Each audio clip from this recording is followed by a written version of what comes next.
Et voilà, il fallait s'y attendre. Jean-Baptiste vient de débarquer dans notre vie. Rien de plus normal en ce deuxième dimanche de l'Avent, il était même temps qu'il surgisse, car il ne faudrait surtout pas que nous nous endormions en attendant la venue du Christ qui ne saurait tarder. Et oui, il faut l'aimer, ce Jean-Baptiste, non seulement parce qu'il est le cousin du Christ et qu'il appartient donc à notre famille, mais parce qu'il est vraiment le prophète qu'il nous faut, le seul capable de nous réveiller de notre tiédeur dans l'ordre de la foi et de nous maintenir dans l'axe lumineux du Sauveur. Aujourd'hui, nous le rejoignons dans le désert où il a fixé sa pauvre tente de contemplatif. Car c'est un moine, Jean-Baptiste, il ne faut jamais l'oublier, sans doute le premier de l'histoire chrétienne, le premier à avoir compris que Dieu parlait essentiellement dans le silence. Il s'est donc réfugié dans un désert aride, avec le vent pour compagnon, le vent de l'Esprit Saint, qui, traversant son intelligence, l'éclaira sur ce qu'il devait faire et sur ce qu'il devait dire. Dans la nuit, dans le jour, seul, peut-être avec pour unique voisinage quelques serpents et vautours, il a pendant des mois écouté la voix du Créateur de l'univers, lui murmurant à l'oreille le vouloir éternel. Allons-y, mes frères, pourquoi nous en priver? Imaginons Jean-Baptiste, tel que l'Évangile le décrit et que l'iconographie nous le donne à contempler depuis des siècles. C'est un original. Il vit à sa manière, extrêmement libre, dégagé surtout du regard d'autrui. Seul le ciel le conduit. Parmi la masse des représentations dont nous disposons, je choisis ce matin celle du Caravage, qui date de l'année 1600 et qui se trouve sur votre feuille de chant. On y voit dans la pénombre Jean-Baptiste, perdu dans ses pensées, une peau de bête recouvrant à peine sa nudité, signe qu'il ne possède plus rien. Comme vous le notez avec moi, le visage est grave, le pied est déjà levé, prêt à intervenir, car Jean-Baptiste, est-il besoin de le redire aujourd'hui, ne fait pas partie de la bande des mous, des consensuels et des bouches cousues. Son silence, lieu de la rencontre avec son Dieu, n'est qu'une vaste préparation à la force de sa parole. C'est le mot si juste de Chateaubriand qui lui va comme un gant. Plus notre cœur est tumultueux et bruyant, plus le calme et le silence nous attirent. Depuis toute éternité, Jean-Baptiste a été pensé, voulu, désiré par le Père éternel pour préparer la venue de son Fils dans la chair humaine.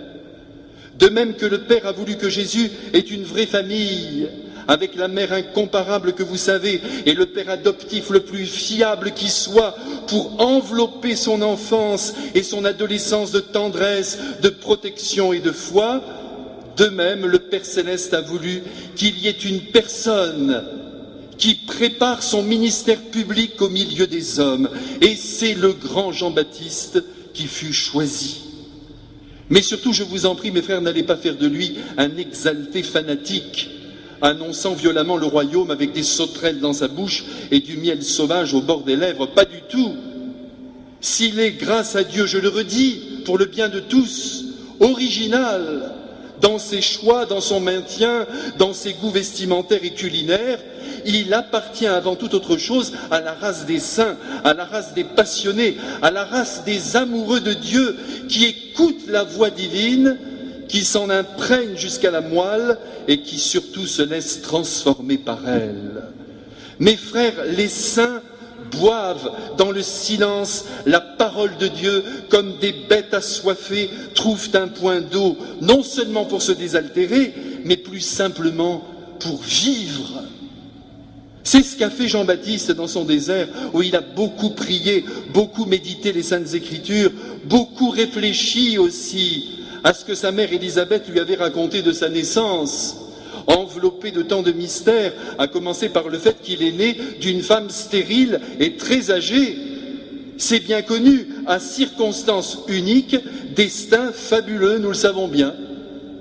Son père Zacharie, de son côté, lui a raconté, c'est sûr, qu'un ange avait annoncé sa naissance, déployant sous ses yeux incrédules la mission particulière de ce fils. Il sera grand devant le Seigneur, avait dit l'ange. Il ne boira ni vin, ni boisson forte, Il sera rempli d'Esprit Saint dès le ventre de sa mère, et il ramènera de nombreux fils d'Israël au Seigneur leur Dieu. Et surtout, vous vous en souvenez mes frères, l'ange avait annoncé solennellement dans le temple que Jean-Baptiste marcherait devant le Seigneur avec l'esprit et la puissance d'Élie pour préparer au Messie un peuple bien disposé, faisant écho à la parole d'Isaïe prononcée 700 ans auparavant. Voici que j'envoie au-devant de toi mon messager pour frayer ton chemin. Et un messager, mes frères, ça parle. C'est bien beau le silence. Oui, je le redis, il est essentiel en notre vie. Mais quand il se prolonge au-delà du nécessaire, alors qu'une parole devrait jaillir pour le bonheur d'un homme, se taire est de l'ordre du crime. François Mauriac l'a dit dans une formule bien frappée, quelle trahison que le silence. D'ailleurs, regardez Jean-Baptiste, après des mois de solitude, où son esprit s'est connecté avec le ciel jusqu'à épouser les moindres détails de la volonté de Dieu sur sa vie, écoutez maintenant sa voix. Le voici qu'il se met à proclamer dans toute la région du Jourdain un baptême de conversion pour les péchés. Oui, Dieu notre Père lui a donné le signal du départ en ouvrant son courage et sa voix et en l'invitant à proclamer ouvertement la venue du Sauveur qui désirait que les cœurs soient préparés à le recevoir. C'est ainsi. Mais ne tournons pas trop vite les pages de l'Évangile. Retenons déjà, mes frères, mais pour le bien de tous, que vous devez être originaux. Là, permettez-moi de vous le dire, vous êtes tous uniques. Moi comme vous, il faut essayer que nous donnions notre propre couleur. Arrêtons d'être toujours dans le peloton, à suivre. Soyez originaux. Ce n'est pas une merveilleuse nouvelle que je vous annonce ici. C'est l'attente du Seigneur. Ça dépasse simplement ma propre parole. Soyez originaux, donnez votre couleur, dites ce que vous pensez. Ne cherchez pas à plaire à celui-ci, à celle-là. Avancez librement dans la vie. Elle est suffisamment courte pour que nous ne perdions pas une seule seconde. Et puis retenons aussi que Jean-Baptiste, par son mode de vie, son comportement, ses choix, nous rappelle que Dieu s'exprime dans le silence et qu'il faut donc se taire pour l'écouter. Souvent, vous et moi, nous disons que nous n'entendons rien, que Dieu est affreusement silencieux. C'est peut-être tout simplement parce que nous sommes affreusement bruyants. Il faut s'arrêter, mes frères bien-aimés, choisir son désert, à chacun le sien, et faire silence dans les oreilles et dans le cœur. Silence extérieur, silence intérieur, quelques minutes par jour suffisent pour sentir que Dieu est là et qu'il pourrait bien nous parler. Au moment où Jean-Baptiste ouvre la bouche, nous sommes en l'an 26 de notre ère. Il a la trentaine, il est archi-prêt, physiquement, mentalement, spirituellement, et il montrera d'ailleurs par la suite à quel point il domine les choses et les assume avec grande maîtrise. Aujourd'hui, aux premiers accents de sa voix, Saint Jean-Baptiste incite fortement les hommes, c'est-à-dire vous et moi, à ce que j'appellerai le nettoyage de l'âme, à grands coups d'eau s'il vous plaît. C'est sa méthode et pas seulement la sienne, car en ces temps reculés, comme vous le savez, et chez bien des peuples d'ailleurs, les ablutions corporelles qui symbolisaient magnifiquement la purification de l'âme étaient souvent recommandées. Si bien que Jean-Baptiste proposa, au nom du Dieu d'Abraham, d'Isaac et de Jacob, un baptême, une immersion dans les eaux du Jourdain qui, à l'instant même où elle serait vécue, signifierait la volonté de l'homme de sortir de ses péchés, de se renouveler, de se laver de son passé le plus noir, le plus rempli de remords et de culpabilité. Dieu avait donc voulu depuis toute éternité que la venue de son Fils sur la terre fût précédée d'un lavage intérieur des âmes, sans lequel il était impossible au Christ de faire irruption dans une vie. Et permettez-moi, mes frères, de le dire maintenant au présent, parce que cette parole que nous entendons aujourd'hui, elle est pour nous. Écoutez bien, il est impossible au Christ de faire irruption dans une âme si celle-ci n'est pas purifiée, préparée de fond en comble, libérée du mal qui l'oppresse, car vous savez, mes frères, que les actes mauvais que nous posons Je ne parle pas de nos faiblesses, de nos déficiences, de nos erreurs, ça ce sont des broutilles. Je parle des actes mauvais que nous posons. Ils s'empilent les uns sur les autres dans notre âme et ils finissent par nous abîmer très profondément, jusqu'à même modifier notre nature. Il faut donc que l'homme abandonne son péché en le regrettant pour que Dieu puisse habiter de nouveau l'âme humaine et la faire resplendir. C'est une loi, je dirais presque une loi naturelle. C'est logique, mes frères. Personne, en principe, n'aurait l'idée d'enfiler une chemise blanche sur un corps sale et transpirant, ou de laisser un diamant dormir dans la poussière. Et c'est donc important pour nous aujourd'hui de comprendre que ce que le Père Céleste, dans sa sagesse, a voulu pour l'ensemble du peuple juif en vue de l'accueil de son Fils, à savoir cette purification profonde du cœur humain qui s'est sali en cours de route, cette purification, il la veut encore pour nous, puisque le Christ va revenir. Je ne vous apprends rien. Un jour ou l'autre, mes frères, il sera là, au jour de notre mort ou au jour de son retour glorieux, et puis dans quelques jours à Noël. Tenons-nous donc prêts, selon le conseil du Sauveur, l'âme préparée à la rencontre. Tout de suite, remarquons ensemble qu'il y eut des hommes qui résistèrent, et pas des moins, aux sollicitations du Baptiste, indiquant pourtant de son bras décidé les eaux du Jourdain. Allez, allez les amis, trempez-vous, purifiez-vous. Et aujourd'hui encore, et c'est vraiment le jour pour en parler, nombreux sont ceux qui résistent à l'appel divin, qui invite l'homme à se reconnaître pauvre, à se reconnaître pécheur, et à demander à Dieu son pardon dans l'intimité, dans le secret bien protégé d'un confessionnal. Grâce extraordinaire que le Christ offre gratuitement à toute l'humanité pour la libérer justement de ses péchés, de ses remords, de ses culpabilités, de ses peurs, de ses angoisses, de ses ténèbres, de ses mécontentements d'elle-même. Et c'est incompréhensible qu'un tel cadeau soit si amplement refusé. C'est vrai que ce n'est pas toujours facile d'aller avouer ses fautes dans les yeux d'un homme. Notre fierté en pâtit quelque peu.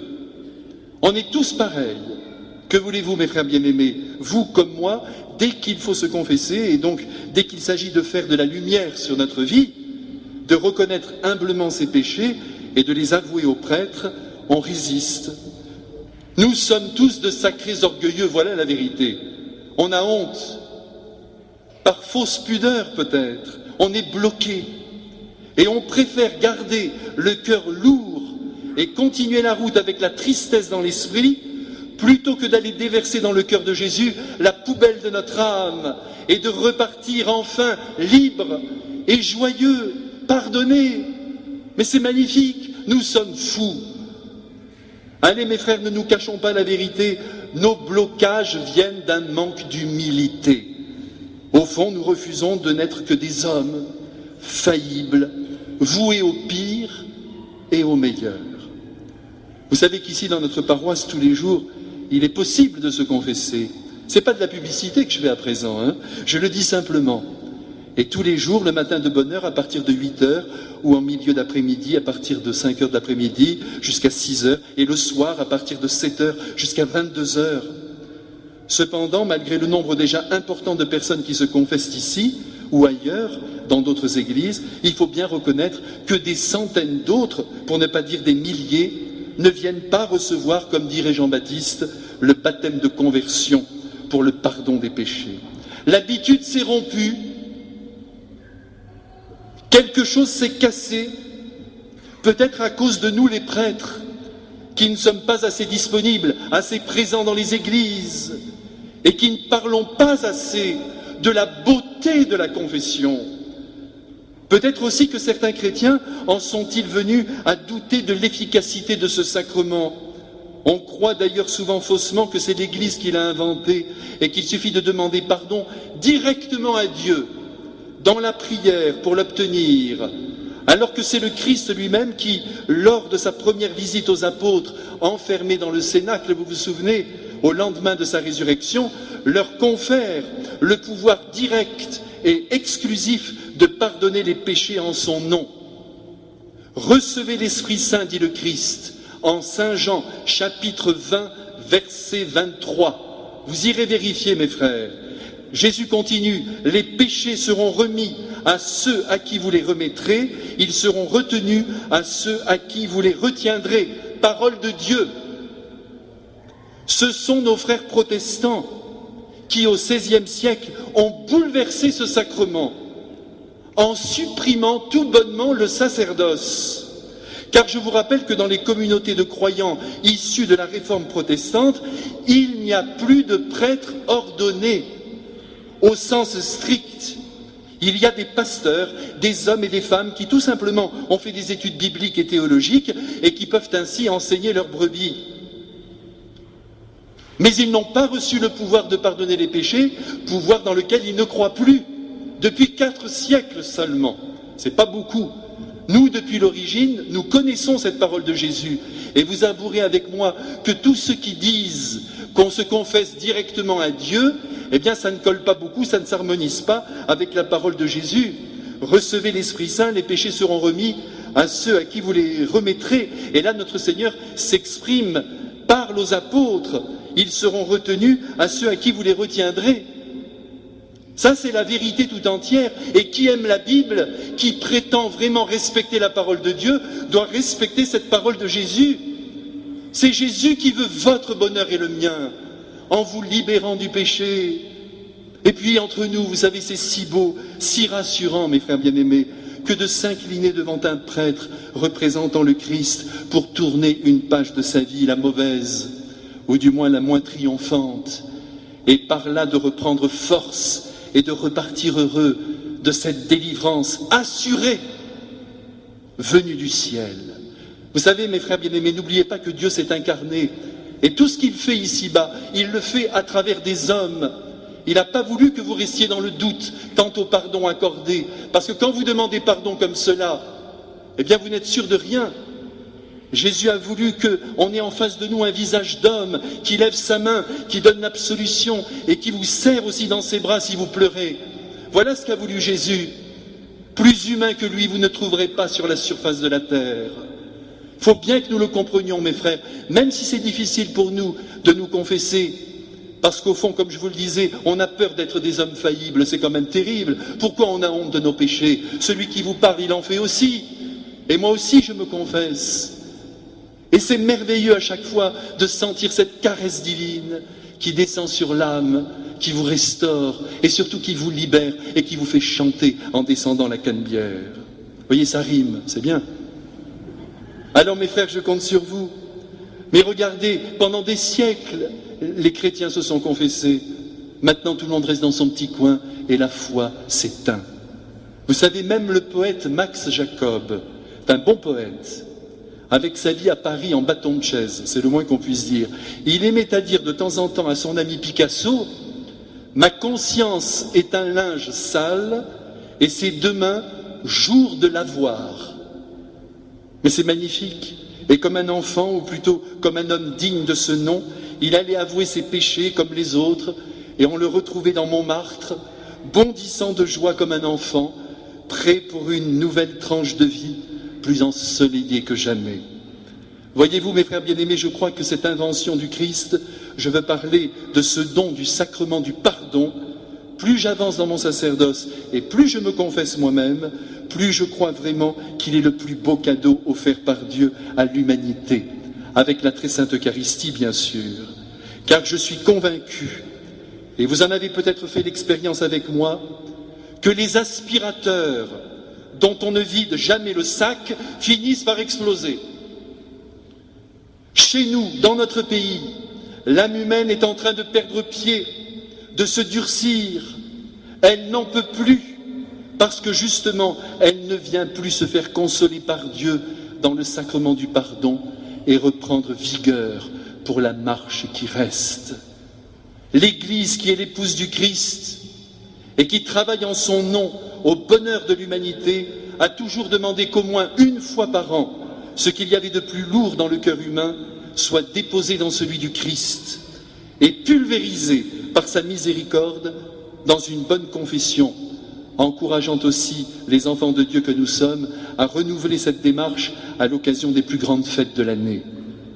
Mais allez-y, mes frères, videz votre sac, et vous allez voir si vous allez vous sentir mieux, et si les états dépressifs vont disparaître progressivement, et en plus, ça vous coûtera moins cher que le psychologue. Les confessions sont remboursées par la sécurité sociale du ciel, qui ne fait que des actes gratuits. Je me souviens un jour, à Paris, encore un beau souvenir, je me souviens d'un grand ami qui était danseur étoile et qui avait une vie très libre et au fond très éloignée apparemment de Dieu. Je dis apparemment parce qu'on ne sait jamais. Et un jour, figurez-vous, il apprit qu'il devait prochainement se produire à Rome devant le pape Jean-Paul II. Eh bien, je n'ai jamais oublié ce qu'il m'a confié. Avant ce ballet, me dit-il, il faut absolument que j'aille me confesser, car dans l'état dans lequel je suis, avec la vie que je mène, je n'oserais pas, je serais incapable de danser devant le pape. La réaction de ce danseur, mes frères bien-aimés, devrait être la nôtre, surtout que Jésus approche à grands pas. Dans quelques jours, il sera là, à Noël. Et Jésus, c'est bien plus que le pape. S'il trouvait notre âme belle et illuminée par la grâce, je crois qu'il irait jusqu'à danser sur notre cœur. Alors pourquoi nous priverions-nous d'un tel bonheur? Que notre vie, mes frères, humblement, nous ne sommes que des hommes faillibles. Que notre vie, humblement, se purifie. Venez vous confesser.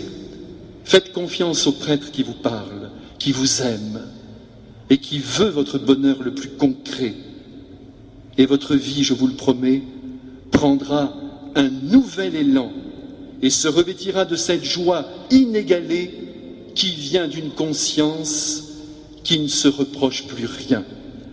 Allez mes frères, avec Jean-Baptiste et tous les prêtres du monde, je vous attends. Amen.